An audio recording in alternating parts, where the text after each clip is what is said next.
আসসালামু আলাইকুম রহমতুল্লাহ। আশা করি সবাই ভালো আছো।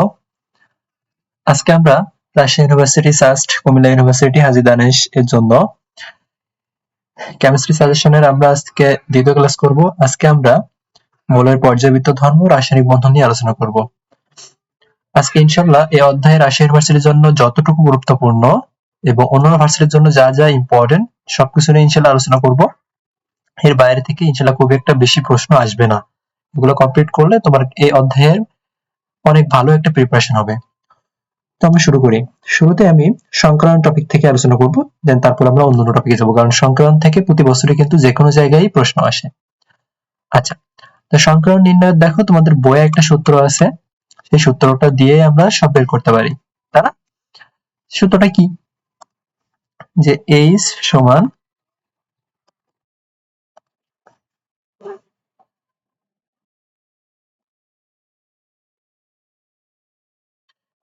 H সমান half into V plus X minus C plus A. অনেক শর্টকাট আছে না? শর্টকাট টটকাট না শিখে আমরা মূল সূত্র দিয়ে শিখি। ভিটা কি? ভিটা হচ্ছে ভ্যালেন্স ইলেকট্রন বা যোজ্যতা ইলেকট্রন। সহজভাবে বলতে গেলে শেষ কক্ষপথে ইলেকট্রনটা আমি বসাবো। এক্সটা কি? এক্সটা হচ্ছে একযোজী পরমাণুর সংখ্যা। অবশ্যই যে যৌগটা মৌলটা থাকবে সেটার যোজনী এক হতে হবে, একযোজী পরমাণুর সংখ্যা। আর সিতে ক্যাটায়নের চার্জ বিয়োগ করতে হবে, অ্যানায়নের চার্জ যদি থাকে তাহলে সেটা প্লাস করতে হবে। তাহলে এরকম ভাবে তুমি যে কোনো কিছুটা বের করে নিতে পারো। যেমন আমরা যদি পিসিএল, এইখানে যেটা বের হবে এটা কিন্তু সংকরিত অরবিটাল সংখ্যা। এইচ যেটা বের হবে এটা কি? এটা হচ্ছে সংকরিত অরবিটাল সংখ্যা। তাহলে আমরা যদি পিসিএল5 এর জন্য বের করি তাহলে কি হবে? এখানে হাফ ইনটু সেন্ট্রাল অ্যাটম। কিভাবে চিনবো? সেন্ট্রাল অ্যাটম চিনবো হচ্ছে যে সিঙ্গেল থাকবে, আমি এখানে লিখি সেন্ট্রাল অ্যাটম। দুইটা ওয়ে দিয়ে তুমি খুব সহজে এটা আইডেন্টিফাই করতে পারবা। একটা হচ্ছে যে সব থেকে কম থাকবে, যে সংখ্যায় সব থেকে কম থাকবে। দ্বিতীয়ত যদি সেম দেখো, যার ইলেকট্রোনেগেটিভিটি কম থাকবে। তাহলে সেই হিসেবে আমরা ফসফরাসকে সেন্ট্রাল অ্যাটম পাইলাম। তার শেষ কক্ষপথ 15 নম্বর গ্রুপের মৌল, শেষ কক্ষপথে 5টা ইলেকট্রন থাকে। ক্লোরিনের যোজনী এক যোজনী আছে হচ্ছে 5টা, কোনো ক্যাটায়ন অ্যানায়ন কোনোটাই নাই। তাহলে 10 কে 2 দিয়ে ভাগ করলে 5 আসে। তা আমরা এস এর অরবিটাল জানি একটা, এখনো 4টা বাকি, পি দিয়ে দিব 3টা, পি এর অরবিটাল sp3 4টা হয়েছে, এখন একটা বাকি, তাহলে আমরা ডি দিব। তাহলে এখানে কি আসতেছে? sp3d আসতেছে, sp3d আসতেছে। এভাবে যে কোনটা তুমি বের করতে পারবা। তাহলে আমি এখানে দেখো সব লিখে রাখছি যে যখন, আচ্ছা আমাদের সংকরণ কি হয়? sp sp3 sp4 sp3d sp3d2 sp3d6 এই d3, টোটাল যখন 7টা থাকবে সেগুলো আমরা একটা একটা করে দেখবো। তাহলে আমরা সবার আগে মোস্ট কমন sp3 দিয়ে আসে, সেই sp3টা দিয়ে আমি আলোচনা করি। প্রথমত দেখো বন্ধন কোণগুলো তোমাকে অবশ্যই মনে রাখতে হবে। আমি এখানে আরেকবার একটু লিখে দিই। যখন sp3 sp2 দেন আমরা ক্যালকুলেশন করে যদি sp বের করি, sp মানে সেখানে বন্ধন কোণ হবে 180 ডিগ্রি এবং দেখতে কেমন হবে? সেটা লিনিয়ার বা সরলরৈখিক। sp2 হলে 120 ডিগ্রি এবং সেটা কেমন হবে? ত্রিকোণাকার পিরামিড। আমরা প্রত্যেকটা আলাদা আলাদা করে দেখবো, বা ট্রায়াঙ্গুলার বলতে পারি আমরা। দেন এটা যখন হবে 109.28 ডিগ্রি বা 109.5 ডিগ্রি, মিনিটে বলা যায়, এখানে 5 ডিগ্রি বললাম। এটা কেমন হবে? চতুস্তরকীয়। এটা কিন্তু স্বাভাবিক, এগুলো হচ্ছে স্বাভাবিক গঠন, ট্রাইগোনাল প্লানারও বলা যায়। আচ্ছা, এখন এইগুলা স্বাভাবিক গঠন, এগুলা থেকে যখন মুক্তচর ইলেকট্রন আসে তখন তো সেগুলা পরিবর্তন হয়ে যায়, তাই না? এখন আসো sp3 এর স্বাভাবিক বন্ধন কোণ বললাম কত? 109.5 ডিগ্রি। এখানে দেখো তোমার কয়েকটা জিনিস হতে পারে। তোমার লোন পেয়ার আসতে পারে, বললাম না লোন পেয়ার আসতে পারে। এখন যদি তোমার কোনো লোন পেয়ার না আসে, এখানে কোনো লোন পেয়ার নাই, তখনই আকৃতিটা আমরা চতুস্তলকীয় বলবো। যদি লোন পেয়ার না থাকে, এই শেপটা কেমন? এই শেপটাই কিন্তু চতুস্তলকীয়, এই শেপটাই চতুস্তলকীয়। এক্সাম্পল, এখানে যে এক্সাম্পল গুলো দিয়েছি ইনশাআল্লাহ এর মধ্য থেকে পাবা। Methane, CCl4, ammonium ion, POCl3, BO4-। এখান থেকে তুমি যে কোনো একটা দেখো, ওই উপরে যে নিয়মটা আমি প্রিভিয়াস পেজে দেখাইছি সেটা দিয়ে তুমি করতে পারো। এটা যদি আমি দেখাই, half into boron central atom, শেষ কক্ষপথে কয়টা ইলেকট্রন? বোরন বলুন তো 5, তাই না? তাহলে শেষ কক্ষপথে 3টা ইলেকট্রন, 13 নম্বর গ্রুপের মৌল। আর এক যদি পরমাণু আছে 4টা, অ্যানায়ন থাকলে সেটা যোগ করতে হবে কয়টা? একটা। তাহলে 4 আর 3 7 আর 1 8, 8 কে 2 দিয়ে ভাগ করলে কত থাকে? 4, 4 মানে কত? sp3, 4 মানে কত? sp3। আচ্ছা, এখানে আরেকটা কথা বলে রাখতে হবে যে যখন সংকরিত অরবিটালের মান তুমি 4টা পাবা তখন sp3, যখন 3টা পাবা তখন sp2, যখন 2টা পাবা তখন সেটা হবে sp। গেল। এখন যখন একটা মুক্তজোড় ইলেকট্রন আসবে, যখন একটা মুক্তজোড় ইলেকট্রন আসবে তখন দেখো এই জায়গাটাতে মুক্ত হয়ে যাচ্ছে, মুক্তজোড় থাকতেছে, তখন কিন্তু আমার ওটা হয়ে যাবে ত্রিকোণাকার পিরামিড। আচ্ছা, এখানে এটা একটু কারেকশন করে দিই, ত্রিকোণাকার পিরামিড না দিয়ে এটা আমরা বলবো ত্রিকোণীয় সমতলীয়, ত্রিকোণীয় সমতলীয় বা trigonal, trigonal planer, trigonal planer, এটা একটু কারেকশন করে দিলাম। আচ্ছা, তাহলে এখানে ত্রিকোণাকার পিরামিড কখন হচ্ছে? ত্রিকোণাকার 3টা, কিন্তু এখানে দেখো sp2 তে কিন্তু 3টা ছিল, এইটা কিন্তু কনফিউশন হয়ে যায়। যখন আমাদের একটা মুক্তজোড় ইলেকট্রন চলে আসবে sp3 সংকরণের ক্ষেত্রে, যেমন দেখো এখানে নাইট্রোজেনের মুক্তজোড় ইলেকট্রন আছে। আচ্ছা, এখান থেকে আমি আরেকটা টপিক পড়ে ফেলাই, এই মুক্তজোড়ের টপিকটা আমি এখান থেকে ক্লোজ করে ফেলি, কারণ এখান থেকে প্রশ্ন আসে। মুক্ত জোড় ইলেকট্রন নির্ণয় করব, কি করবা? মুক্তজোড় ইলেকট্রন কিভাবে নির্ণয় করবা আমি একটা এক্সাম্পল দিয়ে বুঝাই। আচ্ছা, মুক্তজোড় ইলেকট্রনের একটা সূত্র আমি লিখতে পারি এখানে। মুক্তজোড় ইলেকট্রন, ধরো আমি En বের করতে চাচ্ছি, এখানে আমাদের কি করতে হবে? এখানে আমরা কি করব? হাফ ইনটু সেন্ট্রাল অ্যাটম, কেন্দ্রীয় পরমাণু শেষ কক্ষপথে ইলেকট্রন লিখবা, মাইনাস বন্ধন সংখ্যা, মাইনাস বন্ধন সংখ্যা। যদি চার্জ থাকে তাহলে সেগুলো আমরা দিব মাইনাস, প্লাস মাইনাস চার্জ থাকলে সেগুলো আমরা দিয়ে দিব এখানে, চার্জ খুব একটা থাকে না। তা এবার আসো আমি একটা এক্সাম্পল দিয়ে দেখি। প্রথমত আমি সবার আগে অ্যামোনিয়াটা দিয়ে দেখি। অ্যামোনিয়া আমি এখানে বসো হাফ ইনটু নাইট্রোজেনের শেষ কক্ষপথে ইলেকট্রন 5টা, নাইট্রোজেন কয়টার সাথে যুক্ত হয়েছে? 3টার সাথে, 3টা বন্ধন আছে এখানে, তাহলে 5 মাইনাস 3, কোনো চার্জ নাই, তাহলে 5 থেকে 3 বাদ দিলে 2, 2 কে 2 দিয়ে ভাগ করলে 1, তাহলে 1 জোড়া পাচ্ছ। 2 দিয়ে ভাগ করলে যেটা পাবে সেটা হচ্ছে জোড়া, তাহলে এই জন্য কিন্তু আমরা লিখি অ্যামোনিয়াতে এই 1 জোড়া আছে। একইভাবে তুমি যদি পানিরটা বের করো, হাফ ইনটু এখানে সেন্ট্রাল অ্যাটম কি? অক্সিজেন, তার সংখ্যা কম আছে, তাহলে 6 মাইনাস 2, কয়টা থাকে? 2 জোড়া থাকে না? 2 জোড়া থাকে। আচ্ছা, এখানে আমরা 2 জোড়া পাই। এরপরে ধরো বলা হলো BF3 এখানে আছে কিনা, হাফ ইনটু বোরনের শেষ কক্ষপথে ইলেকট্রন কয়টা? 3টা, মাইনাস 3, 3 মাইনাস 3, তাহলে এখানে কোনো মুক্তজোড় ইলেকট্রন নাই, মুক্তজোড় ইলেকট্রন এখানে কোনো নাই। তারপর যদি বলা হয় হাইড্রোজেন সালফাইড, এখানে কি আছে কিনা, এখানে সালফার আর পানি, তো হাইড্রোজেন সালফাইডের পানি তো সেম, হাইড্রোজেন সালফাইডের পানি সেম, তাহলে এখানেও 2 জোড়া আসে। আচ্ছা, এরপর দেখো আমাদের যেটা প্রায় আসে সেটা হচ্ছে জেনন ডাইফ্লোরাইড, জেনন টেট্রাফ্লোরাইড, দেন জেনন হেক্সাফ্লোরাইড। তাহলে এখানে তুমি কিভাবে বের করবে? একই জিনিস, জেননের শেষ কক্ষপথে ইলেকট্রন কয়টা থাকে? এটার 18 নম্বর গ্রুপের মৌল নিষ্ক্রিয় গ্যাস, অষ্টক পূর্ণ থাকে, 8 মাইনাস কয়টা বন্ধন? 2টা বন্ধন, তাহলে এখানে কত থাকে? 6, 3, তাহলে এখানে আমরা 3 জোড়া পাবো। জেনন টেট্রাফ্লোরাইডে কত পাবো? 2 জোড়া পাবো। দেন জেনন হেক্সাফ্লোরাইডে হাফ ইনটু 8 মাইনাস 6, এখানে আমরা পাবো 1 জোড়া পাবো আমরা। আশা করি এই মুক্তজোড় ইলেকট্রন বের করতে কোনো ঝামেলা হবে না ইনশাআল্লাহ। এবার আসলে তাহলে আমরা এখানে অষ্টক তত্ত্বটাও করে ফেলি। অষ্টক তত্ত্ব, অষ্টক তত্ত্বটা কি জিনিস? যদি ইলেকট্রন 8 থাকে তাহলে এটা আমরা কি বলি? অষ্টক তত্ত্ব, মানে এটা হচ্ছে অষ্টক, অষ্টক পূর্ণ হয়েছে। যদি কোনো কারণে 8 এর বেশি হয়ে যায় তাকে আমরা কি বলি? অষ্টক সম্প্রসারণ। 8 এর বেশি হয়ে গেছে বলে সেটা সম্প্রসারিত হয়েছে। যদি 7 এর কমে যায়, এই 7 বলতেছি, 8 এর কমে যায় তাহলে সেটা হচ্ছে অষ্টক সংকোচন। তাহলে এই শেষের দুইটা কি? অষ্টক তত্ত্ব মানে না। শেষের দুইটা কি হচ্ছে? অষ্টক তত্ত্ব মানে না। তাহলে এখানেও একই জিনিস, এখানেও আমরা একই জিনিসই দেখব। এখানে দেখো উপরে একটা সূত্র বলছিলাম না, এই মুক্তজোড় ইলেকট্রন বের করার যে সূত্র, এখানেও সেই একই সূত্র দিয়ে করতে পারো। আমি এখানে একটা নতুন একটা সূত্র দিলাম, তোমাদের যেটা সূত্র পছন্দ সেটা দিয়ে করতে পারো। এখানে 1 নম্বর বের করার সূত্র হচ্ছে কেন্দ্রীয় মৌলে শেষ কক্ষপথে ইলেকট্রন মানে কি ভ্যালেন্স ইলেকট্রন প্লাস দিবা অপর মৌল যেটা থাকবে তার যোজনী দিবা। যদি অপর মৌল থাকে কি তার যোজনী দিবা। অপর মৌলের যোজনী ধরো এখানে কি বললাম এক্স বললাম, এবং সেটা যে কয়টা আছে সংখ্যা দিবা, দিয়ে যদি চার্জ থেকে প্লাস মাইনাস এখানে চার্জ করবা। চার্জ সাধারণত খুব একটা থাকে না, চার্জ সাধারণত এখানে খুব একটা থাকে না। এখন আসো এটা আমরা কয়েকটা এক্সাম্পল দেখে ফেলি। ধরো এই BF3 দেওয়া আছে, বললে এটা অষ্টক তত্ত্ব, এটা কি কেমন যৌগ, এটা কেমন যৌগ এটা দেখতে বলবে।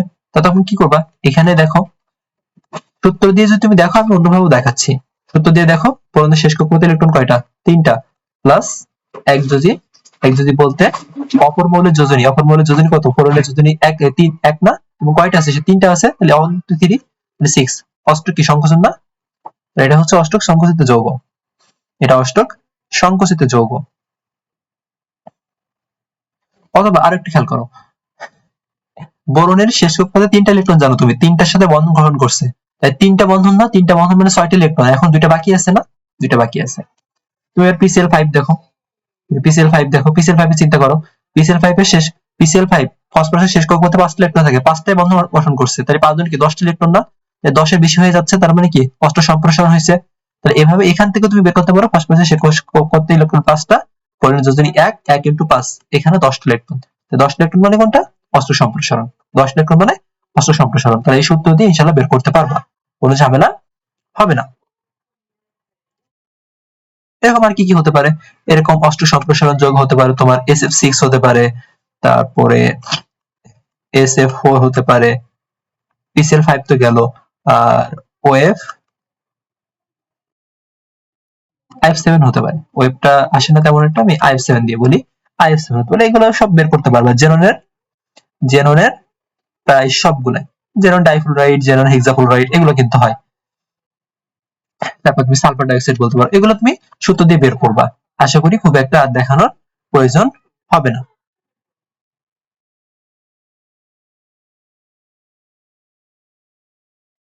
এটা গেল, আমরা পড়তেছিলাম কোথায়, এখানে এখানে মুক্ত জেল ইলেকট্রনে ছিলাম।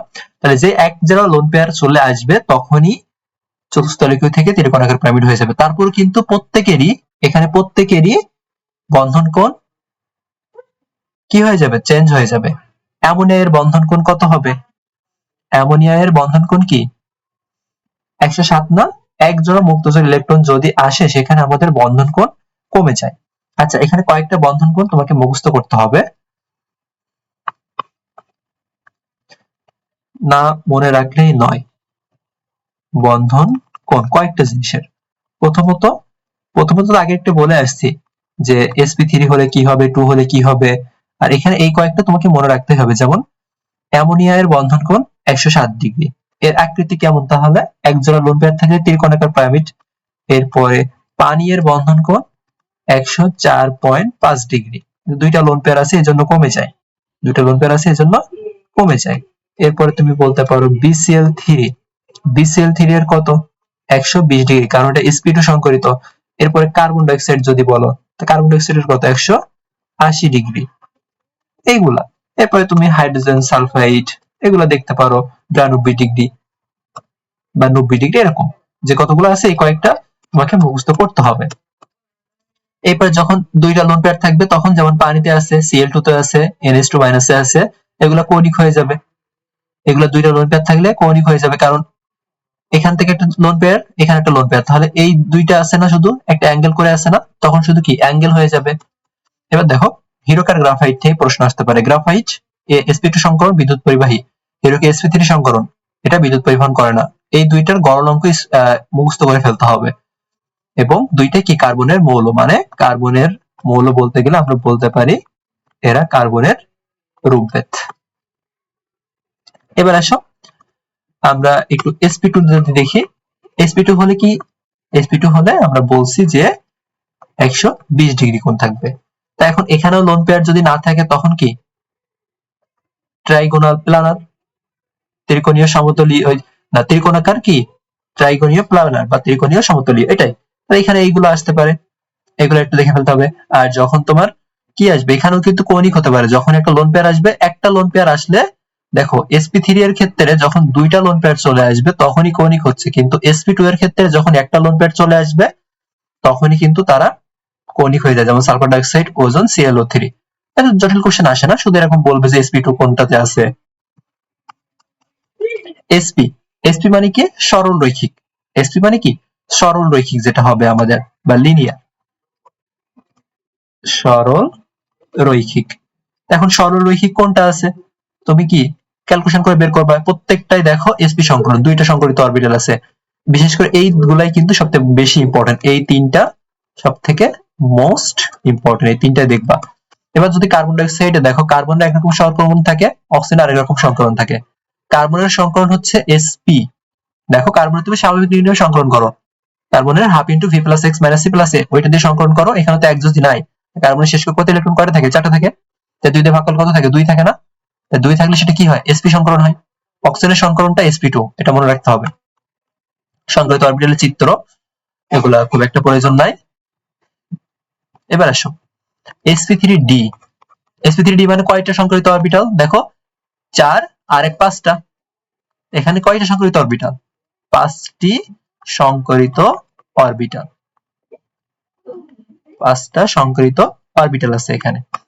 তাহলে এবার এখানেও আসো, যখন কোনো লোন পেয়ার ইলেকট্রন থাকবে না, স্বাভাবিকভাবে যখন সবগুলাই বন্ড পেয়ার থাকবে, যেমন PCl5, এটা most common, PCl5 most common, 5 star topic বলতে পারো এটা, এইটা एग्जांपल আসবে। তখন কি এর আকৃতি কেমন হয়, পঞ্চভুজীয় দ্বিপিরামিড এরকম দেখতে হয়। যখন একটা লোন পেয়ার চলে আসবে তখন সেটা কেমন দেখতে, সি শেপ, एग्जांपल SF4। এখন এখানে এই যেগুলা, এগুলা সাস্টের জন্য বেশি ইম্পর্টেন্ট, সাস্টে একটু জটিল কোশ্চেন করলে এগুলো আসবে, কিন্তু এই एग्जांपल গুলা, এই যে তিনটা एग्जांपल PCl5, SF6, ClF3, আমি কিন্তু প্রত্যেকটা বের করে দেখাচ্ছি না, কারণ তুমি প্রত্যেকটা বের করতে পারবে। এখন তুমি সূত্র দেখে আসলে বা সূত্র দিয়ে সবগুলার সংকরণ কি হচ্ছে বের করতে পারবা। ClF3 এইগুলো সবচেয়ে মোস্ট, এই তিনটা ClF3, SF4 আর PCl5, এই তিনটা কি সংকরণ, sp3d সংকরণ, এই তিনটা মোস্ট ইম্পর্টেন্ট। এরপর বাকিগুলো আছে, এগুলো চাইলে দেখতে পারো।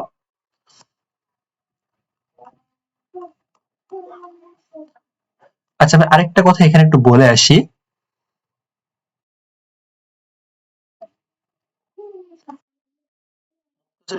দেখো এখানে এই জেনন ডাইফ্লোরাইডের এই জায়গাটা একটু বলা যায়, জেনন ডাইফ্লোরাইডের সংকরণ হচ্ছে sp3d।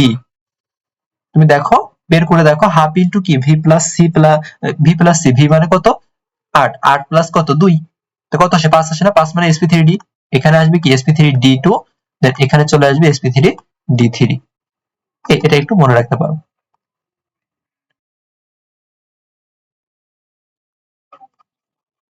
sp3d2 তে আসো এবার, sp3d2 এখানেও एग्जांपल এই দুইটা পড়বা।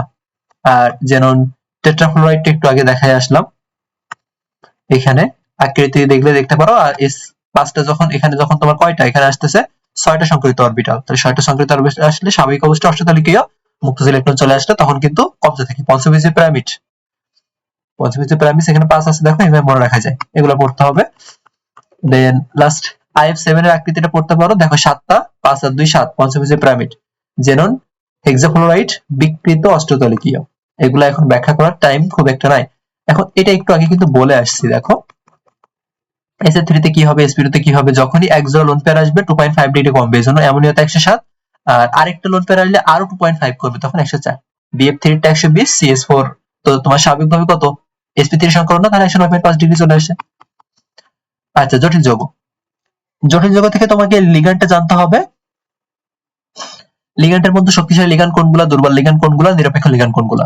শক্তিশালী লিগ্যান্ড দেখো, carbon monoxide, cyanide, nitrogen dioxide, ethylene, ডায়ামিটেড, ওটা দরকার নাই। টেট্রাসিডের ওটা অ্যামোনিয়া, বিশেষ করে কার্বন মনোক্সাইড, সায়ানাইড আর অ্যামোনিয়া। পানি, fluoride, OH, chloride, bromine, iodine, এটা জানো যে পানির পরে ফ্লোরাইড আয়ন আসে, এরপরে হাইড্রোক্সিল আয়ন, এরপরে তোমার হ্যালোজেনের বাকিগুলা। এখন এইটা কিন্তু রাজশাহী ইউনিভার্সিটিতে খুব একটা আসে না, সাস্টে এই টাইপের প্রশ্ন জটিল করলে জটিল জগৎ থেকে প্রশ্ন আসতে পারে, এই জন্য এটা দেখানো। এখন অল্প কয়েকটা জিনিস একটু দেখে যাও। নিরপেক্ষ লিগ্যান্ডের एग्जांपल কিন্তু পরীক্ষা আসতে পারে। নিরপেক্ষ লিগ্যান্ড কি, এগুলো সব নিরপেক্ষ অক্সাইড জানো, এই অ্যামোনিয়াটা বাদ দিয়ে। তাহলে তো এটা তো পারার কথা। এটা খুব বেশি কঠিন কোনো কিছু না। আমি আগে থেকে এগুলা লিখে রেডি করে রাখছি যেন আমি দ্রুত ক্লাসটা করতে পারি, না হলে আগের ক্লাসটার মতো লেন্থলি হয়ে যাবে রাসায়নিক পরিবর্তন চ্যাপ্টারের মতো। ইনশাআল্লাহ এর বাইরে কোনো কিছু তোমাদের নেক্সট পরীক্ষাগুলোতে খুব একটা লাগবে না। একযোজি লিগ্যান্ড, দ্বিযোজি লিগ্যান্ড এটা লেস ইম্পর্টেন্ট, না দেখলেও খুব সমস্যা নাই। এখান থেকে পড়বা ইডিটিএ 6টা সন্নিবেশ বন্ধন তৈরি করতে পারে, এটা কর্মমুখী রসায়নেও কিন্তু পড়াইছিলাম। এবার sp3d2 ও একটা দুইবার করা হয়ে গেছে, কপি করা হয়ে গেছে। এবার আসো জটিল যৌগের নামকরণ একটুখানি দেখে রাখো। এখানে দেখো অ্যামোনিয়া, এই তিনটার বেশি আসে না। অ্যামোনিয়া থাকলে আমরা অ্যামিন বলবো, পানি থাকলে অ্যাকুয়া, সায়ানাইড থাকলে সায়ানো লিখবো। তাহলে জটিল আয়ন যদি ক্যাটায়ন পার্ট হয় তাহলে কিভাবে নামকরণ করব? সবগুলো প্রায় সেম নিয়ম। দেখো লিগ্যান্ডের সংখ্যা লিখবো, প্লাস লিগ্যান্ডের নাম দিব, ধাতুর নাম দিব, জারণ সংখ্যা দিব, অ্যানায়ন দিব। এখন এই যৌগটার নামকরণ কি হবে? অথবা এই একটাই পড়লে হবে। দেখো প্রথমে কি বলেছি? লিগ্যান্ডের সংখ্যা দিবা। লিগ্যান্ড কয়টা আছে এখানে? দুইটা আছে না? তাই ডাই। এবার কোন লিগ্যান্ড আছে? অ্যামিন না? অ্যামোনিয়া থাকলে কি বলছি? অ্যামিন, তাহলে অ্যামিন লিখবা। এরপরে কি ধাতুর নাম, তো ধাতু কি? সিলভার, সিলভার দিবা। তার জারণ সংখ্যা, সিলভারের জারণ সংখ্যা কত? এখানে ক্যালকুলেশন করে বের করো। ক্লোরিনটা নেগেটিভ আর এটা কি পজিটিভ পার্ট, তাহলে সিলভারের জারণ সংখ্যা আসে 1।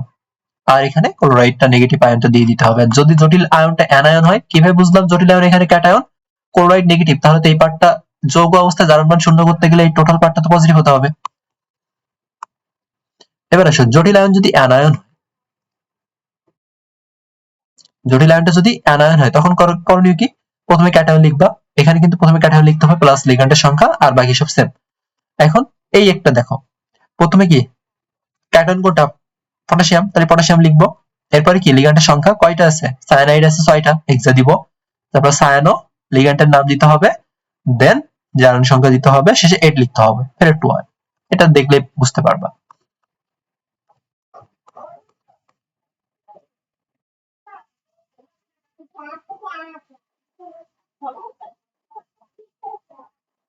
আচ্ছা এবার আসো সন্নিবেশ সংখ্যা। জটিল যৌগ থেকে সন্নিবেশ সংখ্যা বের করতে বলতে পারে। সন্নিবেশ সংখ্যা মানে লিগ্যান্ডের সংখ্যা, এক কথায় উত্তর।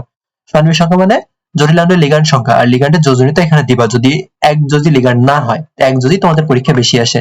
যেটা জটিল একটা যৌগ অন্য একটা যৌগ দিয়ে বলে, যদি এটা সন্নিবেশ সংখ্যা কত হবে? দেখো এখানে অ্যামোনিয়াও লিগ্যান্ড, পানিও লিগ্যান্ড, অ্যামোনিয়া লিগ্যান্ড, পানিও লিগ্যান্ড।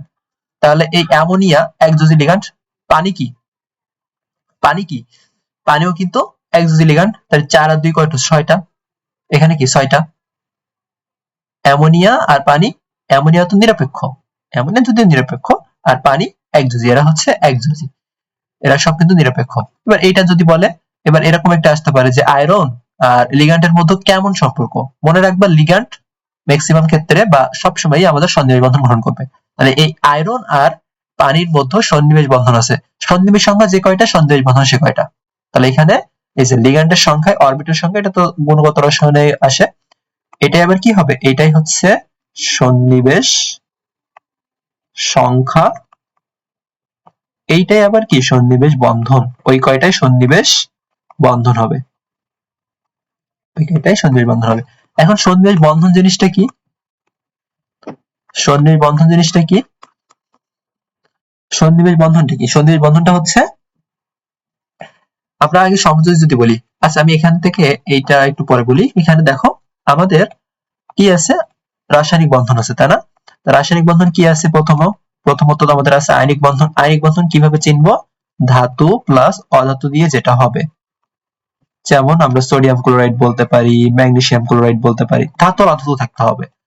এরপরে আমাদের থাকে হচ্ছে সমযোজী বন্ধন। সমযোজী বন্ধন। এখন এই সমযোজী বন্ধনটা কি? এখানে অবশ্যই অধাতুদের মধ্যে হতে হবে, দুইটা অধাতু হতে হবে। যেমন তুমি কার্বন ডাইঅক্সাইড বলতে পারো, তুমি সালফার ডাইঅক্সাইড বলতে পারো, এরপর তুমি কি বলতে পারো? নাইট্রোজেন বলতে পারো, Cl2 বলতে পারো। এগুলা সবই হচ্ছে সমযোজী বন্ধন। এরপর আসে সন্নিবেশ বন্ধন। সমযোজী বন্ধনে কি হয়? ইলেকট্রনটা আমাদের শেয়ার হয়, দুইজনই শেয়ার করে। কিন্তু সন্নিবেশে কি হয়? একজন শেয়ার করে, একটি বা একজন শেয়ার করে, আরেকজন শেয়ার না করে কি করে? গ্রহণ করে। এই হচ্ছে সন্নিবেশ আর সমযোজী বন্ধনের মেইন পার্থক্য। এখন এখান থেকে তোমাদের আসতে পারে একটা যৌগ দিয়ে বলতে পারে এর মধ্যে কি কি বন্ধন বিদ্যমান, এর মধ্যে কি কি বন্ধন বিদ্যমান। তো এখন আমি কয়েকটা জিনিস একটু তোমাদের বলি, সবগুলো তোমাদের পরীক্ষার জন্য তো ইম্পর্টেন্ট না, সবগুলো পরীক্ষার জন্য কিন্তু অত ইম্পর্টেন্ট না। এখান থেকে এই জিনিসগুলো দেখো, আমি তিনটা স্পেশালি লিখে রাখছি, কারণ এটা প্রিভিয়াস পরীক্ষাগুলো তো অনেকবার আসছে, এই জন্য তিনটা আমি স্পেশালি লিখে রাখছি। দেখো এই তিনটার মধ্যে তোমার এই যে তিন রকমের বন্ধন, সব বন্ধন বিদ্যমান, মানে আয়নিকও আছে প্লাস সমযোজীয় আছে প্লাস সন্নিবেশ বন্ধনও বিদ্যমান, সন্নিবেশ বন্ধনও বিদ্যমান এই তিনটাতে স্পেশালি। আর একটা কপার সালফেট ইনটু 5 অণু পানি, এখানে এক্সট্রা কি আছে, এক্সট্রা একটা হাইড্রোজেন বন্ধন আছে, যেহেতু পানি আছে না এখানে, এজন্য এক্সট্রা এখানে একটা হাইড্রোজেন বন্ধন আছে। এরকম আর কি এক্সাম্পল হতে পারে, এরকম আরো তোমার হতে পারে সোডিয়াম সালফেট, সোডিয়াম সালফেটেও কিন্তু তোমার সন্নিবেশ আয়নিক সমযোজী সবগুলাই আছে, সন্নিবেশ সমযোজী আয়নিক সবগুলাই আছে। আচ্ছা,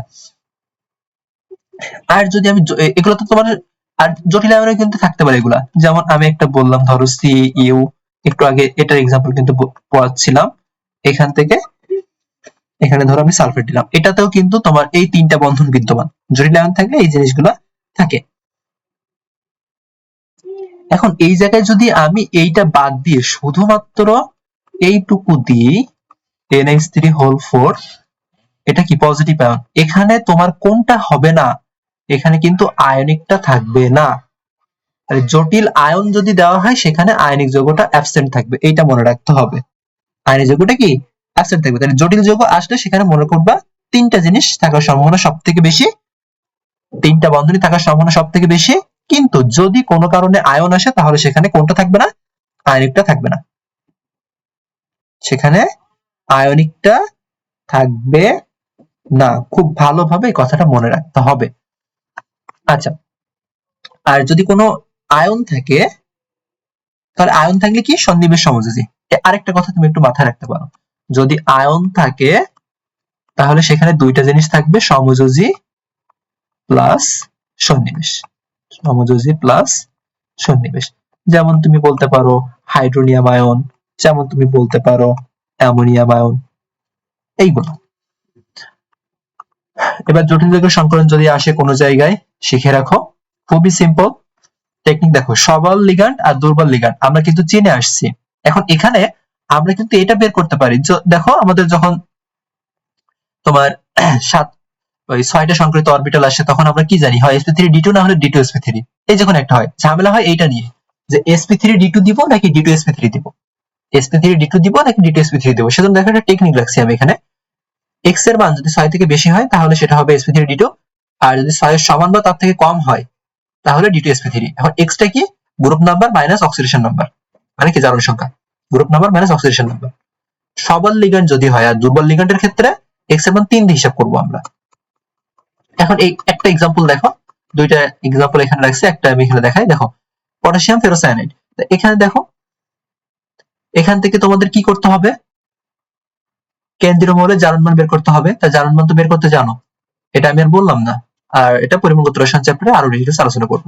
এখন দেখো জারণ মান আরেক কয়েকটা জিনিস আছে, আর কয়েকটা জিনিস কি, স্ক্যান্ডিয়াম, এখানে এগুলো সব ডি ব্লকের ইলেকট্রন, ডি ব্লকে কয়টা করে ইলেকট্রন আছে এগুলো তো সব জানার কথা, মুখস্থ করার কথা, মুখস্থ থাকতেও হবে। গ্রুপ নাম্বারে এগুলা,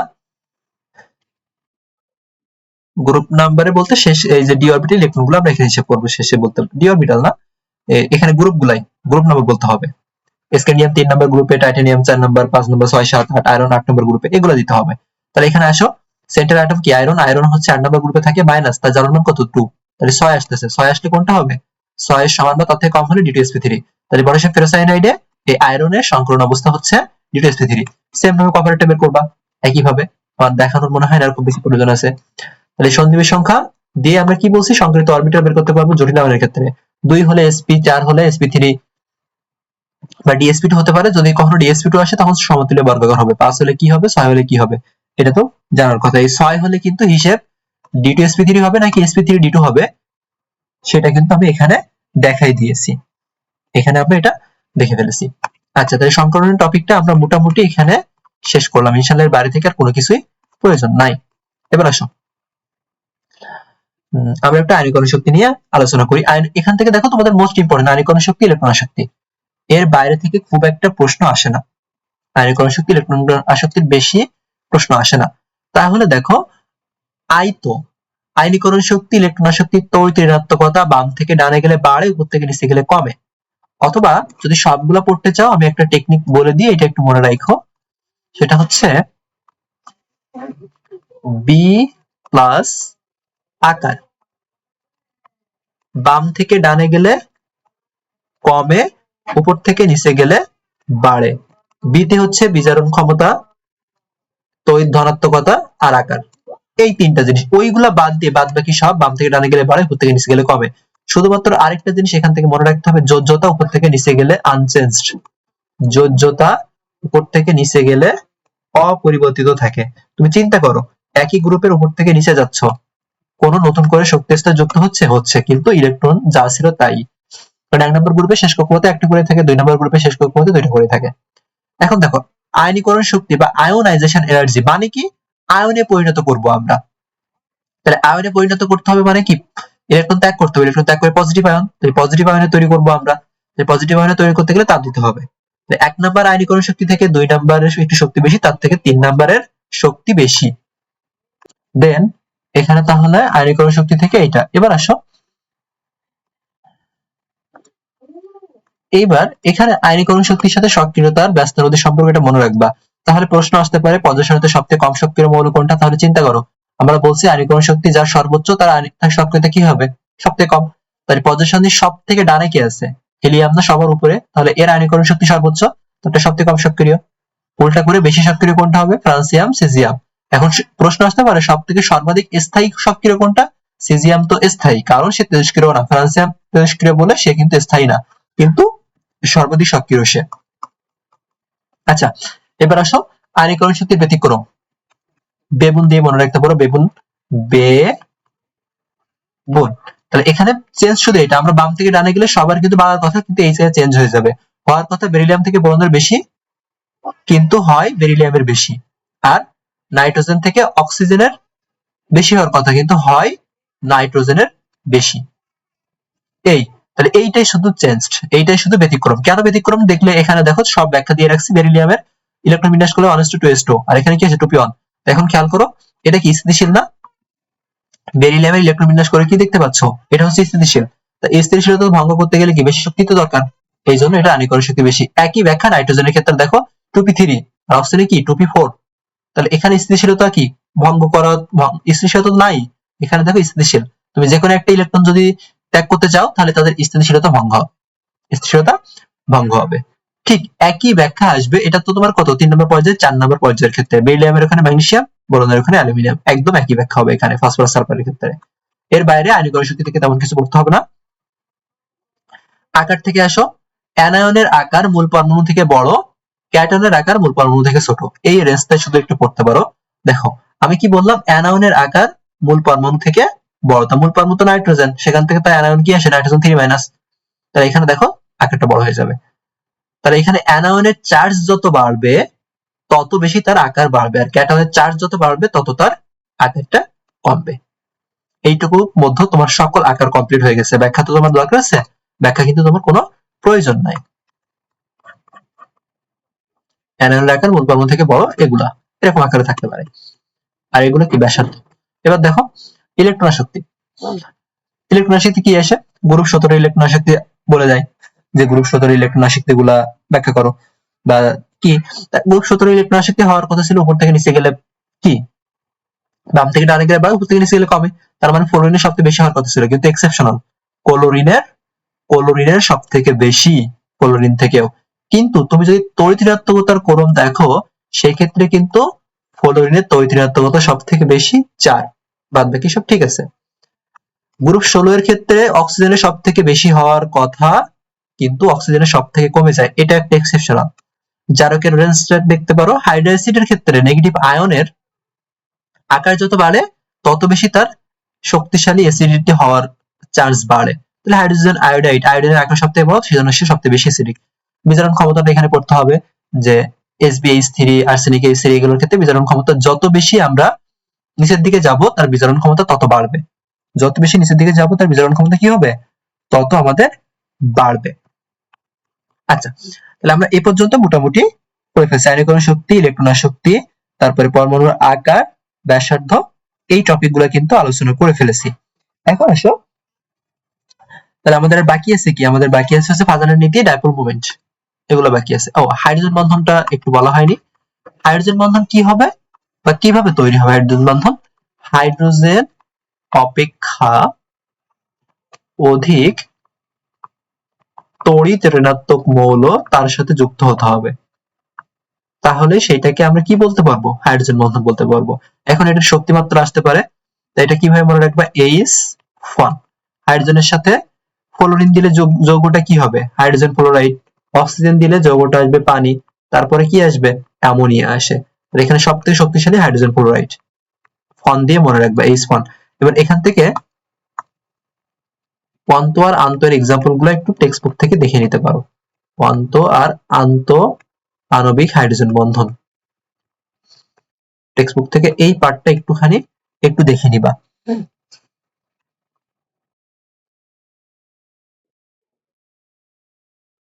ফাজানের নীতি, এরপর আমি ডাইপোল মোমেন্ট বলতেছি। দেখো ফাজানের নীতি কি, ফাজানের নীতি কিন্তু প্রায় প্রশ্ন আসে, ইম্পর্টেন্ট জিনিস, টপিকটা খুবই ইম্পর্টেন্ট, এখান থেকে ভালোই প্রশ্ন আসে। এখন আসো, তাহলে আমি এখানে ছোট্ট করে বলে দিব, একদম কি করব, ছোট্ট করে খেয়াল করবা। একটা লাইনে আমি একটা সামারি করে দিই। ক্যাটায়নের আকার অ্যানায়নের আকার ক্যাটায়ন এবং অ্যানায়ন উভয়েরই চার্জ ঘনত্ব। এখন যদি ক্যাটায়নের আকার কমে, অ্যানায়নের আকার বাড়ে, চার্জ ঘনত্ব যদি বাড়ে, তবে সেইগুলার পোলার আয়ন বাড়ে। এগুলার কি হবে, এগুলোর ক্ষেত্রে বলতে পারো, এখানে আমরা কি বলবো, পোলারন বা পোলার আয়ন এটা বাড়বে। পোলার আয়ন যদি বাড়ে, সেই যৌগটার সমযোজী বৈশিষ্ট্য বাড়বে। যদি সমযোজী বৈশিষ্ট্য বাড়ে, সেগুলো যৌগগুলা রঙিন হবে। আচ্ছা, এই সমযোজী থেকে আমি আরো একটু ভিতরে আসি।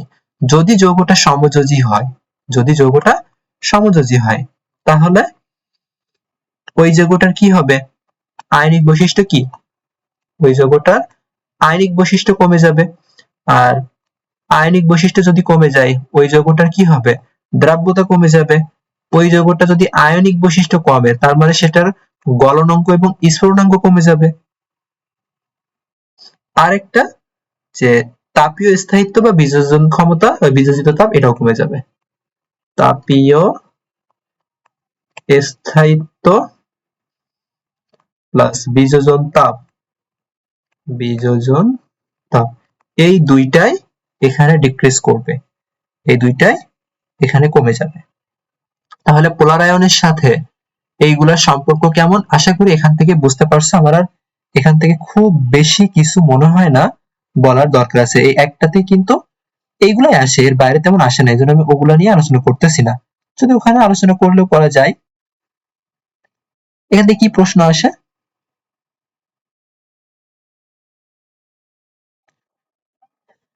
যেমন আমি যদি এখান থেকে একটা প্রশ্ন করি যে গলনাঙ্ক গলনাঙ্ক কার বেশি, আমি এর একটা প্রশ্ন করলাম, ধরো অপশন তৈরি করলাম আমি এখানে, অপশন না দিলে আমি ডিরেক্টলি বলি এখানে। তো এখানে আমার বলা আছে ক্যালসিয়াম ক্লোরাইড, স্ট্রনশিয়াম ক্লোরাইড, দেন আছে হচ্ছে বেরিলিয়াম ক্লোরাইড আছে, সবগুলো 2 নম্বর গ্রুপের আমি নিলাম। ম্যাগনেসিয়াম ক্লোরাইড আছে, কার গলনাঙ্ক বেশি। তাহলে এখানে দেখো আমাদের কি করবা, প্রথমে তুমি অ্যানায়ন গুলো বাদ দিবা, অ্যানায়ন গুলো বাদ দিয়ে দেখো সবগুলা 2 নম্বর গ্রুপের মৌল। তো 2 নম্বর গ্রুপের মৌল যদি তুমি দেখো, উপর থেকে নিচে যদি সাজাও, কি আসে, বেরিলিয়াম,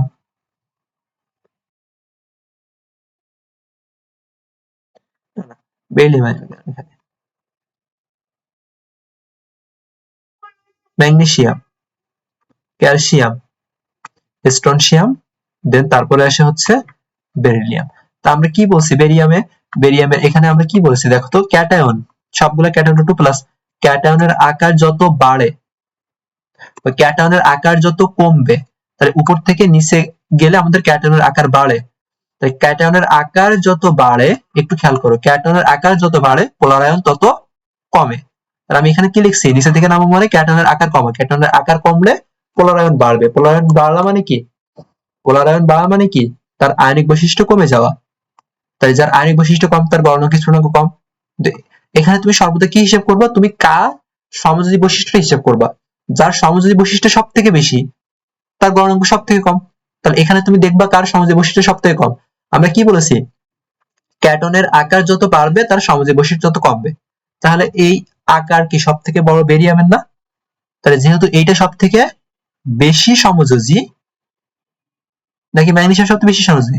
ম্যাগনেসিয়াম সবথেকে বেশি সমযোজী, কারণ এর আকার সবথেকে ছোট না, যার আকার সবথেকে ছোট সেটা বেশি পোলারায়ন, সেটা বেশি সমযোজী। তাহলে বেরিয়াম এর সমযোজী সব থেকে কম, তার মানে এটা কি আয়নিক, আর যেটা বেশি আয়নিক তার গলনাঙ্ক কি বেশি, তাহলে এই যে কোনটা হবে, তাহলে বেরিয়াম ক্লোরাইড। এইভাবে কিন্তু এটা বের করতে হবে, এইভাবে এটা বের করতে হবে, ইনশাআল্লাহ এটা পারবা আশা করি। এখন আরেকটা ছোট্ট জিনিস আছে, ছোট জিনিস হচ্ছে ডিআর এফ অরবিটাল ইলেকট্রনটা, এটা একটু মনে রাখতে পারো, ডিআর এফ অরবিটাল ইলেকট্রন থাকলে পোলারের মাত্রা বেশি আসবে। ছোট করে এখানে আমি লিখে দিই, ডিও এফ এ ইলেকট্রন থাকলে পোলার আয়ন বাড়ে, ওটা আমি আর কিন্তু লিখলাম না, ওটা আমি আর লিখলাম না, এটা একটু মনে রাখবা। আচ্ছা,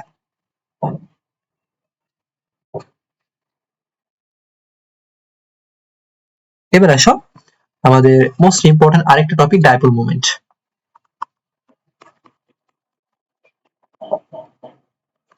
ডাইপোল মোমেন্ট থেকে অনেক কিছু জানার আছে, কিন্তু রাজশাহী ইউনিভার্সিটি বা অন্যান্য জায়গায় খুব বেশি আসে না এই টপিক থেকে, মানে খুব ডিপ লেভেলের তেমন কিছু আসে না। প্রথমত যেটা আমরা বলি, ডাইপোল মোমেন্ট কিন্তু ভেক্টর রাশি, তাই না? ডাইপোল মোমেন্টকে মিউ দ্বারা প্রকাশ করা হয়, মিউ সমান যদি 0 হয় সেটাকে আমরা বলি অপোলার, মিউ এর মান যদি নট ইকুয়াল টু 0 হয় তাহলে তখনই হয় হচ্ছে পোলার। তাহলে আমরা অপোলারের ক্ষেত্রে কি বলবো, ডাইপোল মোমেন্টের মান 0। অপোলার অণুগুলোর ক্ষেত্রে কি, ডাইপোল মোমেন্টের মান 0। ম্যাক্সিমাম দ্বিপরমাণু কিন্তু দ্বিপরমাণু যেগুলা সেগুলোর কিন্তু ডাইপোল মোমেন্ট শূন্য হয়, সেগুলো ডাইপোল মোমেন্ট কি শূন্য হয়। যেমন তাহলে আমি এখানে বলি, দ্বিপরমাণু ডাইপোল মোমেন্ট শূন্য। দ্বিপরমাণু বলতে নাইট্রোজেন, হাইড্রোজেন, অক্সিজেন, তারপরে কি ক্লোরিন, বোরোমিন, এক কথায় আমি হ্যালোজেন লিখতে পারি এখানে, এগুলা দ্বিপরমাণুক অবস্থায় আছে, এগুলা কিন্তু জারণ বলতেছে, ডাইপোল মোমেন্ট শূন্য। তারপরে তুমি যদি বলো যে প্রতিসম অণু যেগুলো আছে, প্রতিসম অণুর ডাইপোল মোমেন্টও কিন্তু শূন্য, এটা একটা মনে রাখতে হবে। এবার প্রতিসম অণুর ডাইপোল মোমেন্ট শূন্য, প্রতিসম অণুর ডাইপোল মোমেন্টও শূন্য। কারণ কি, কারণ এই অণুগুলোর পোলার যে বন্ধনগুলো আছে ওইগুলো যে লব্ধি, ওই লব্ধি ডাইপোল মোমেন্টের মান শূন্য হয়। আমি একটা যদি দেখাই ভেঙে তাহলে বুঝতে পারবা, তো আমি CCl4 এক্সাম্পল গুলো পরে লিখে আমি এটা একটু দেখাই। এখন ব্যাখ্যা তো দেখার মনে হয় না খুব বেশি প্রয়োজন আছে, তারপরে যেহেতু বলে ফেলছি আমি বলি। এখানে দেখো এই কার্বন ক্লোরিনের মধ্যে ক্লোরিনের তৈলাক্ততা বেশি, তাহলে ডাইপোল মোমেন্টের দিক এদিকে হবে, কারণ ডাইপোল মোমেন্ট ভেক্টর রাশি, এটার দিকে এদিকে হবে, দেন এটার দিক এদিকে হবে, এটার দিকে এদিকে হবে। এখন খেয়াল করো তো, এই কার্বন ক্লোরিনের যে ডাইপোল মোমেন্টের মান, এই কার্বন ক্লোরিনের ডাইপোল মোমেন্টের মান তো সেম হবে, কিন্তু দিক বিপরীত বলে এটাই এটাই একে অপরকে কেটে দেবে, দেন এটাই একে অপরকে কেটে দেবে, তার মানে মিউ এর মান তুমি কি পাচ্ছ 0। মিউ এর মান 0 মানে কি, সেটা অপোলার, অপোলার মানে ডাইপোল মোমেন্টের মান শূন্য, অপোলার মানে ডাইপোল মোমেন্টের মান শূন্য। তাহলে এরকম দেখো আরেকটা জিনিস, কার্বনের চারপাশে যদি একই জিনিস থাকে, কার্বনের চারপাশে মানে একটা সেটের অ্যাটমের চারপাশে যদি একই জিনিস থাকে, সেগুলো আমরা প্রতিসম বলবো, সেগুলো তাহলে কি হবে, ডাইপোল মোমেন্ট শূন্য। যেমন তুমি এখানে মিথেন বলবা, তারপরে কি বলা যাবে, তোমার BF4 আসে,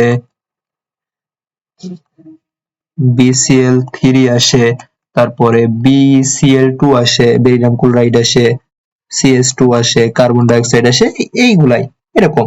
আরো তুমি যদি বলো অনেক বলা যায়, এরকম SF4 আসে, তারপরে জেনন টেট্রাফ্লোরাইড হতে পারে, তারপরে IF7 হতে পারে, তোমার বেনজিন হতে পারে, এই তাহলে এগুলো সব প্রতিসম, এগুলো ডাইপোল মোমেন্টের মান কিন্তু 0।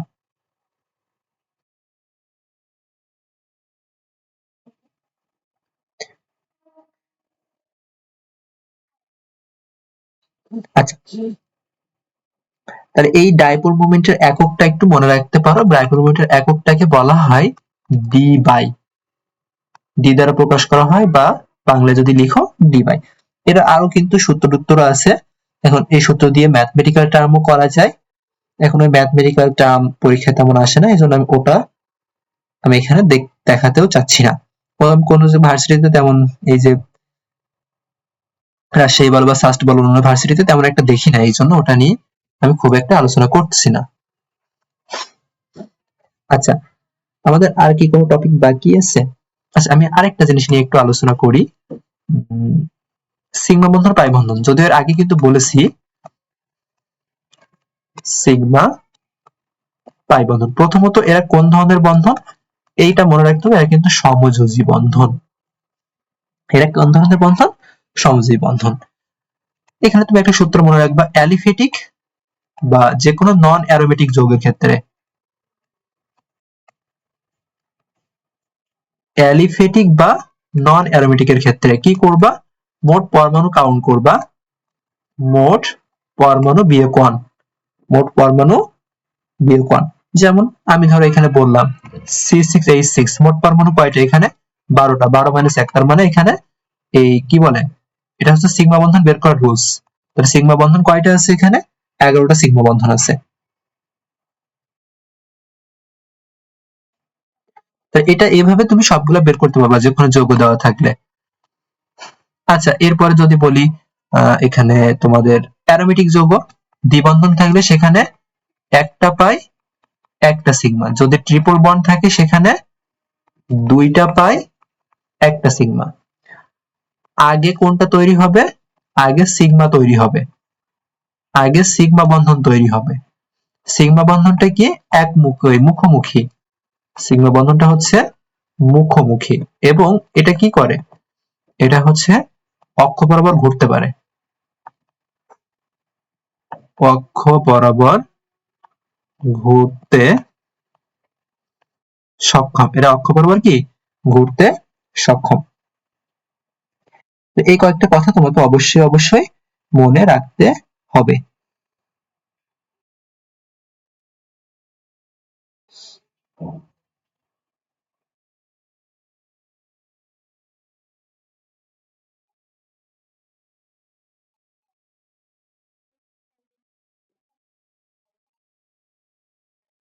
আচ্ছা, আমাদের ডাইপোল মোমেন্ট শেষ। এখানে আমাদের আর কিছু টপিক বাকি, আমাদের আর একটা টপিক বাকি আছে এখানে।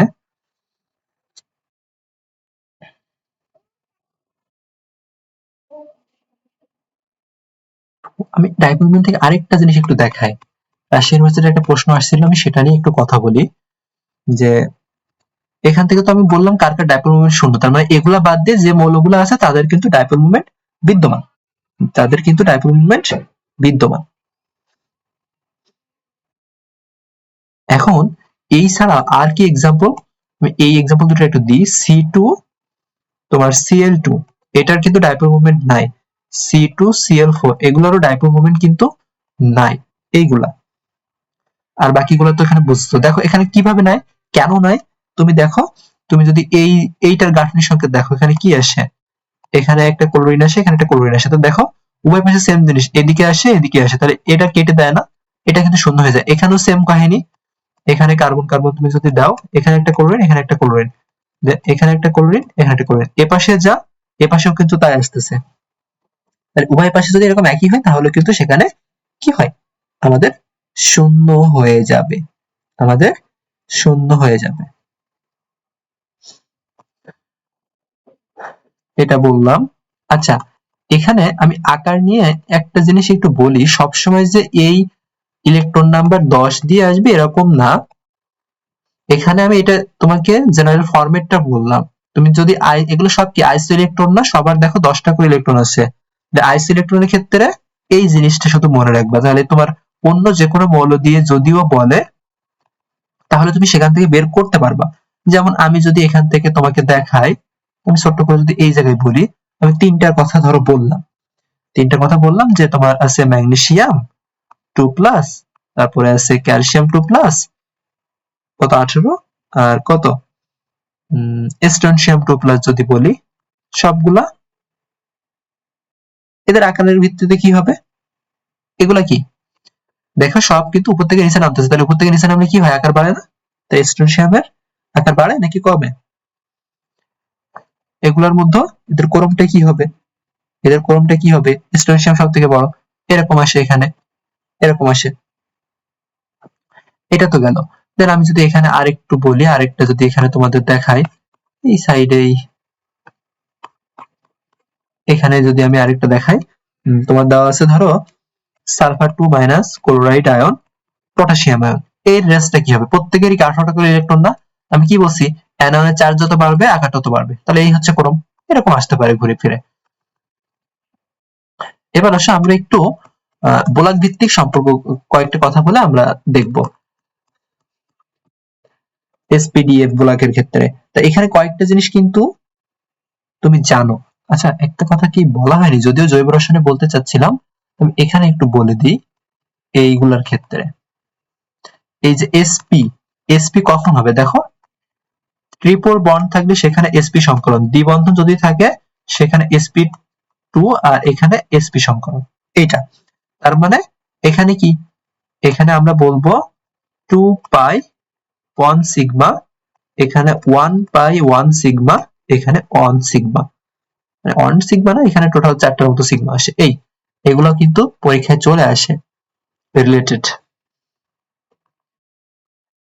লাস্ট অক্সাইডটা নিয়ে আলোচনা করব আমরা।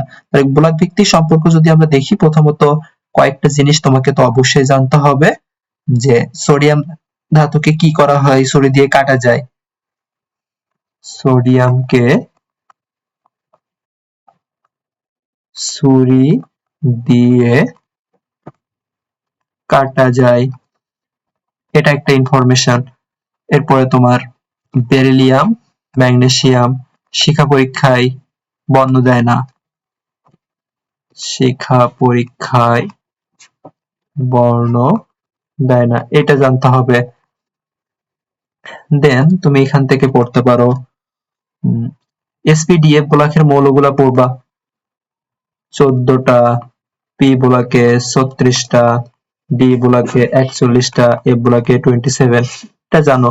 দেন এখান থেকে তারপরে তুমি কি পড়বা, ফেরোম্যাগনেটিক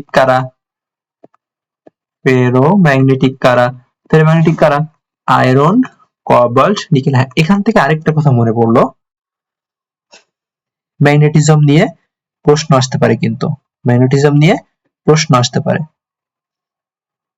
এখন পি ব্লকের ক্ষেত্রে চৌম্বকীয় ধর্ম থেকে একটু বলি, পি ব্লকের চৌম্বকীয় ধর্ম বা পি ব্লকের ম্যাগনেটিজম, পি ব্লকের ম্যাগনেটিজমে কি হবে, দেখো সহজে মনে রাখবা যে দুইটা পি অরবিটালে, দুটি পি অরবিটালে 2টা বা 6টা বা 10টা ইলেকট্রন যদি থাকে, 10টা ইলেকট্রন থাকলে সেটা হবে ডায়াম্যাগনেটিক, সেটা হবে কি ডায়াম্যাগনেটিক। কিন্তু যদি বাকি ধরো তোমার 3, 4, 5, 7 বাকিগুলো যদি থাকে, 7, 8, 9 এগুলো যদি থাকে, তাহলে সেটা প্যারাম্যাগনেটিক। আর এটা তো বললামই যে ফেরোম্যাগনেটিক আনিকো বা ফেনিকো, যেটা দিয়েই পড়ো। এবার তাহলে এখানে এক্সাম্পল দেখি আমি কতগুলা। ধরো আমি নাইট্রোজেন বললাম, দেখো নাইট্রোজেন এখানে মৌল কয়টা, 2টা, তা 2টা নাইট্রোজেনে 2টা পি অরবিটালে কি সেম ইলেকট্রন কয়টা করে, পি অরবিটালে ইলেকট্রন 2টাতে কয়টা করে ইলেকট্রন আছে, এটা দেখতে হবে, ইলেকট্রন সংখ্যা। অক্সিজেনে দেখতে হবে, দেখো 2টা পি অরবিটালে কয়টা আছে, একটা তুমি নাইট্রোজেন ইলেকট্রন বিন্যাস করো, 1s2 2s2 2p3, একটা আছে 3টা, 2টা আছে কয়টা, 6টা, তাহলে 6 থাকলে কি সেটা ডায়াম্যাগনেটিক, তাহলে এটা হবে ডায়াম্যাগনেটিক। তারপর আমি ধরো নাইট্রোজেন অক্সাইড বললাম, তাহলে নাইট্রোজেনে 3টা থাকে, নাইট্রোজেনে 3 থাকে, অক্সিজেনে কয়টা থাকে? অক্সিজেনে 4টা, যারা 3 7টা আসতেছে। তাই নাইট্রিক অক্সাইড কি? নাইট্রিক অক্সাইড হচ্ছে প্যারাম্যাগনেটিক। যদি আয়ন দিয়ে দেয় সেক্ষেত্রে করণীয় কি? ধরো এন প্লাস দিছে, এন প্লাস মানে কার প্লাস? এটা অক্সিজেনের প্লাস। নাইট্রোজেনের থাকে 3টা, অক্সিজেনের 4টা ছিল, একটা ত্যাগ করছে, তাহলে 3টা আছে, তাহলে 6টা আসে। 6 আসলে কি সেটা ডায়াম্যাগনেটিক। তাহলে এই রুলস দিয়ে এটা তুমি বের করে ফেলবা, রুলস দিয়ে এটা তুমি বের করে ফেলবা। এটা আচ্ছা, এখান থেকে অনেক গ্যাপ পড়ে গেছে। আচ্ছা সমস্যা নেই, এখানেই দেখাই। নিষ্ক্রিয় গ্যাসের ব্যবহার এটা দেখতে হবে। যেমন হিলিয়াম কোথায় থাকে? অক্সিজেন সিলিন্ডারে। নিষ্ক্রিয় গ্যাসের ব্যবহার প্রত্যেকটা পড়বা। হিলিয়াম থাকে অক্সিজেন সিলিন্ডারে। নিয়ন, নিয়ন কোথায় থাকে? নিয়ন বাতিতে থাকে সাধারণত, ওই যে বিমানে। শুধু বিমান কথাটা মনে রাখতে পারো, তাহলে বলবা। আর্গন কি নিষ্ক্রিয় গ্যাসের মধ্যে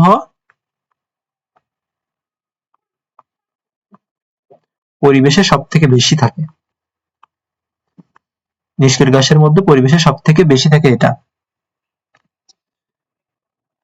ক্রিপ্টন, জেনন।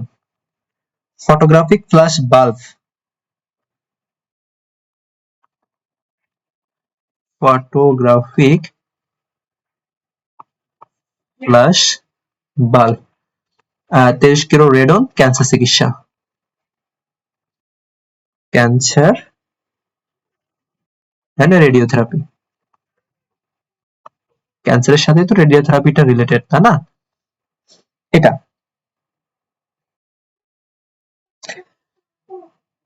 আচ্ছা, এখানে ম্যাগনেটিজম নিয়ে যেহেতু বললাম তোমাকে, ডি অরবিটালে ম্যাগনেটিজম নিয়ে সাস্টে প্রশ্ন আসতে পারে। শুধু সূত্রটা একটু জেনে রাখো, মিউ সমান root over n into n plus two. N মানে হচ্ছে বিজোড় ইলেকট্রন, এন মানে হচ্ছে বিজোড় ইলেকট্রন সংখ্যা। যে আয়নটা থাকবে সেই আয়নের বিজোড় ইলেকট্রন বের করবা, দিয়ে এখান থেকে বের করে নিবা। আসতে পারে কিন্তু এগুলা, যে ম্যাগনেটিক মুভমেন্ট, এটাকে কি বলা হয়? Magnetic movement. এটা আসতে পারে সাস্টের জন্য। সাস্টে প্রিভিয়াস ইয়ারে দেখছি এই টাইপ থেকে প্রশ্ন আসছে, সেজন্য আমি এটা নিয়ে একটুখানি বলে দিলাম। আচ্ছা, এখান থেকে তাহলে ফেরোম্যাগনেটিক এগুলো গেল। পি অরবিটাল আরেক কিছু জিনিস আছে না? সিলিকন ডাইঅক্সাইড, কঠিন, CCl4 আর্দ্র বিশ্লেষিত হয় না, CCl4 আর্দ্র বিশ্লেষিত হয় না। সিলিকন টেট্রাক্লোরাইড আর্দ্র বিশ্লেষিত হয়।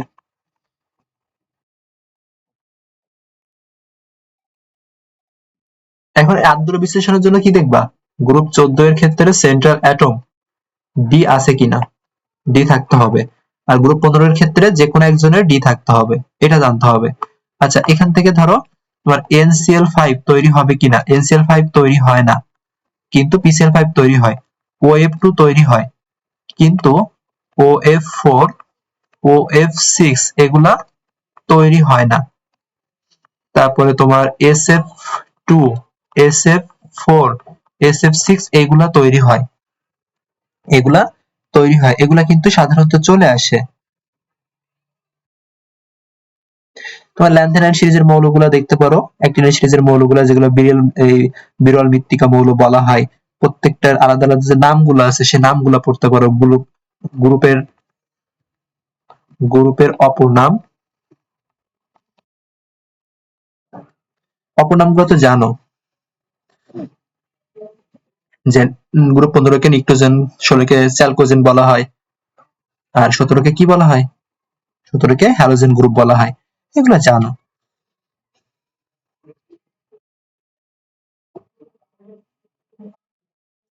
আমাদের কি আর কিছু বাকি আছে?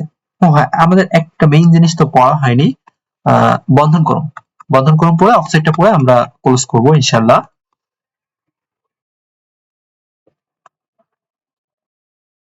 বন্ধন করুন বা বন্ধনীকরণ, এরকম যে কোনো একটা মৌল দিয়ে বলতে পারে। ধর আমি কার্বন মনোক্সাইড বললাম, কি হবে, প্রত্যেকটার অষ্টক পূর্ণ করতে যে কয়টা করে মৌল দরকার সেগুলো যোগ করে 2 দিয়ে ভাগ করবা। তাই কার্বনের অষ্টক পূর্ণ করতে কয়টা দরকার? 4টা দরকার। অক্সিজেনের শেষ কক্ষপথে 6টা থেকে অষ্টক পূর্ণ করতে কয়টা দরকার? 2টা দরকার। ডিভাইডেড বাই 2, তাহলে 4 দিয়ে 6 কে 2 দিয়ে ভাগ করলে এর বন্ধনীক্রম হচ্ছে 3। এটা বন্ধনীক্রম 3। এটা এরকম করে বের করতে হবে, এটাগুলো করে করতে হবে। ধরো আমি এখানে বললাম NO প্লাস, NO প্লাস, এটার ক্ষেত্রে নাইট্রোজেন প্লাস অক্সিজেন প্লাস এরকম ভেঙে লিখবা।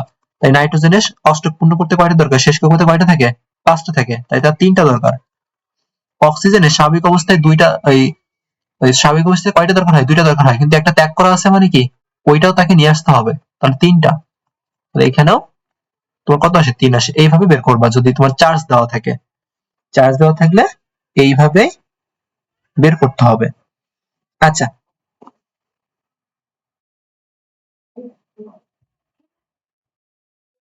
লাস্ট অক্সাইড যদি আমরা আসি,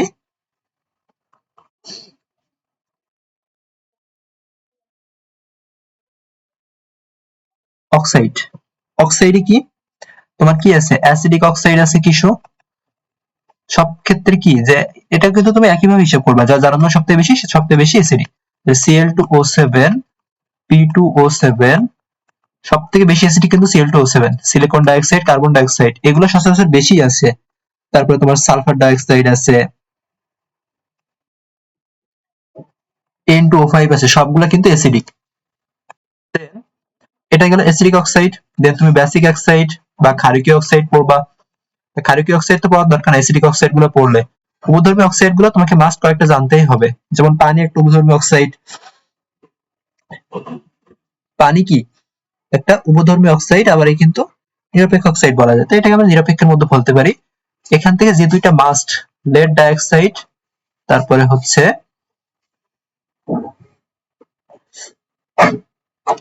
স্টানাস অক্সাইড, জিঙ্ক অক্সাইড, এই তিনটা প্রায় সচরাচর আসতে দেখা যায়। এছাড়া তোমার ম্যাঙ্গানিজ ডাইঅক্সাইডও আছে, এগুলা। এরপরে তুমি বলতে পারো পৌরসম বা নিরপেক্ষ কারা আছে। নিরপেক্ষ কি? কোনো পানি নাই, কার্বন মনোক্সাইড, নাইট্রিক অক্সাইড, পানি, আর নাইট্রাস অক্সাইড আছে N2O, এগুলা হচ্ছে নিরপেক্ষ। আচ্ছা, নিরপেক্ষ অক্সাইড গেল। দেন তোমার কি আছে? পার অক্সাইড আছে না? পার অক্সাইড, পার অক্সাইডের সব থেকে মোস্ট কমন এক্সাম্পল কি? H2O2, এটা হচ্ছে সব থেকে মোস্ট কমন এক্সাম্পল, পুরোসম পার অক্সাইড বলা যায় এটা। দেন তোমার কি আছে? Na2O2 আছে, তারপরে তোমার H2O7 আছে, CrO5 আছে। মানে সহজ কথা, এখানে জার্মান বারটা তোমাকে হিসেব করতে হবে। জার্মান কত আসে এখানে দেখো, হাইড্রোজেন তো +2, অক্সিজেন কত আসে এখানে? অক্সিজেন যদি তুমি x ধরো তাহলে 2x, 2x সমান কত আসে? 2x সমান আসে হচ্ছে -2, তাহলে x সমান আসে -1/2। এই পার অক্সাইড আসতেছে কত? -1/2।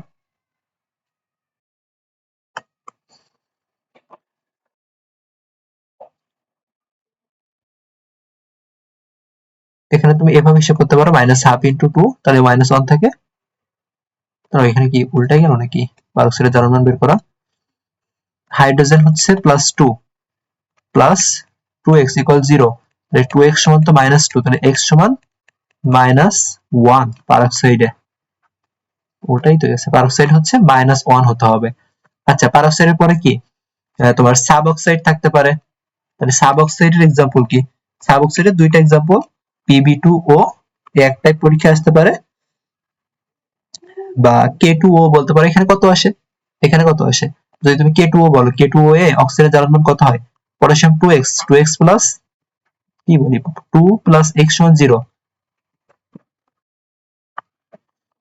K2O। পটাশিয়াম কত? পটাশিয়াম তো 1 নম্বর গ্রুপের মৌল 1, তাহলে 2 আসে। 2 প্লাস x = 0, তাহলে x সমান -2 আসতেছে এখানে, K2O সাধারণ অক্সাইড। যদি KO2 হতো তখন কিন্তু আলাদা ছিল।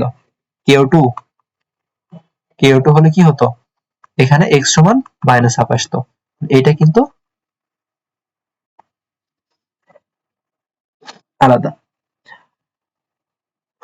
তা তাহলে এখানে কি যেন বলতেছিলাম, সাবঅক্সাইড, সাবঅক্সাইডটাকে এটা পড়বা। দেন পলিঅক্সাইড, পলিঅক্সাইডে একটা एग्जांपल পড়তেই হবে PbO2, আর যদি পড়ো MnO2। এগুলা মিশ্র অক্সাইড কোনগুলা, Fe3O4, N2O4 এগুলা মিশ্র অক্সাইড Fe3O4, তারপরে N2O4, এই জিনিসগুলো তোমরা একটু অবশ্যই দেখে যাবা। এরপর কিন্তু গ্রুপ ভিত্তিক কিছু বিক্রিয়া আছে, বইয়ের ভিতরে আছে।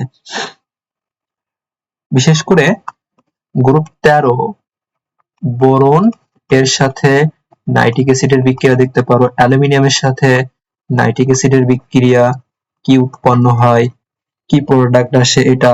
এরপরে ওই যে ম্যাগনেসিয়াম নাইট্রাইডের সাথে পানির বিক্রিয়া, ম্যাগনেসিয়াম কার্বাইডের সাথে পানির বিক্রিয়া দিলে কি আসে প্রোডাক্ট গুলা, এগুলা। তারপরে গ্রুপ 11 এর ধাতুগুলার বিক্রিয়া, এই কয়েকটা জিনিস একটু দেখতে পারো বিক্রিয়াগুলা। তো এগুলা থেকে খুব বেশি প্রশ্ন আসার সম্ভাবনা কম। এইগুলা ইনশাল্লাহ পড়বে, এগুলা থেকে ইনশাল্লাহ তোমাদের সবথেকে মোস্ট কমন টপিক গুলা চলে আসবে। এর বাইরে থেকে তেমন কোনো প্রশ্ন ইনশাল্লাহ আসবে না।